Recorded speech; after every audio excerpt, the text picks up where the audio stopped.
দর্শক, আগামী 15 তারিখ বুধবার রাত 1টায় ফ্রান্স এবং স্পেনের সেমিফাইনাল খেলা।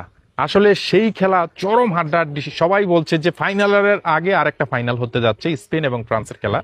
সেই খেলায় আসলে ফলাফল কি হতে পারে, সেই সম্ভাব্য ধারণাটার জন্য আমি চলে আসছি দেলোয়ার কাকার কাছে। আমি জানার চেষ্টা করবো আসলে সেই খেলায় কি হতে পারে, কে কাকে হারিয়ে ফাইনালে পৌঁছাতে পারে। কাকা, আপনি হয়তো ইতিমধ্যে জেনেছেন আগামী 15 তারিখ বুধবার রাত 1টার দিকে স্পেন এবং ফ্রান্স সেমিফাইনালে অংশগ্রহণ করতে যাচ্ছে। সেই খেলা কি হতে পারে বলতে পারবেন? বলেন। দোনোটাই তো মনে করেন যে ফাইনাল হিসাবে, তাদের হিসাবে তাই এরকম পুরো ফাইনাল। আচ্ছা আচ্ছা। খেলা কালকে বুধবার দিন আপনার জীবন মরণের খেলা। হ্যাঁ হ্যাঁ। যে ধারে যে ধাক্কা যে যেতে পারে। কারণ আপনার স্পেনও কম না, ফ্রান্সও কম না। আচ্ছা। তো দুইটার ভিতরে মুখামুখি হইলে মনে করেন আমি সম্ভাব্যতা একটা ধারণা দিতেছি, স্পেন আগুয়ায় থাকবো। স্পেন? হ্যাঁ, স্পেন আগুয়ায় থাকবে। আর যদি গোলদাতা হিসাব করতে গেলে তার মনে করেন যে 1-0 অথবা 2-0। 1-0 অথবা 2-1। 2-1। হ্যাঁ, এর ভিতরে থাকবো আর কি। আচ্ছা, আপনার প্রতিটি খেলাই এখন 2-1 বা 1-0 এরকম রেজাল্টটা, ফলাফলটা আসছে এরকম কেন? কারণ সামনে যত খেলা কমে আসবে ততই মনে করেন যে গোলের দাঁড়াটা কমে আসবে। কারণ সবই তো সিনিয়র প্লেয়ার। আচ্ছা আচ্ছা। তার একটা গোল দিতে কষ্ট হয়ে যায়।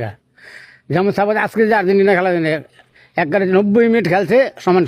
আচ্ছা আচ্ছা। হ্যাঁ। তারপরে যে মনে করেন যে 2 গোলে যে জিতে গেছে, ঠিক এই সিস্টেমে খেলাটা যাইবো। আচ্ছা, ফ্রান্স এবং স্পেন দুইটাই কিন্তু একদম হেভি দল।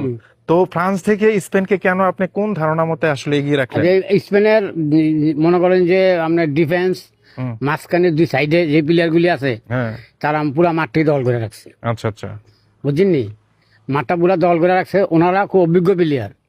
তো ফ্রান্স যে অভিজ্ঞ প্লেয়ার নাই সেটা বলি না, ফ্রান্সের হলাম ক্যাটাগরি ভালো। হ্যাঁ হ্যাঁ। তো দুজনের ভিতরে ভাগ্যের পরিস্থিতি ভালো হইলে যে কোনো একটা ক্ষমতায় যাইবো। আচ্ছা আচ্ছা। খেলায় যাইবো আর কি। কিন্তু আমি আমার তরফ থেকে বললাম যে স্পেন আগুয়া থাকবো আর কি। ওকে দর্শক, কাকা যেটা বলছে সেটা হচ্ছে যে 15 তারিখ বুধবার রাত 1টা সেমিফাইনাল খেলা ফ্রান্স এবং স্পেন। অর্থাৎ সবাই আমরা ধারণা করছি যে ফ্রান্স এগিয়ে থাকতে পারে সেই খেলায়, কিন্তু কাকা বলছে যে ভিন্ন কথা, যে স্পেন এই খেলায় বিজয়ী হতে পারে, বিজয়ী হবে।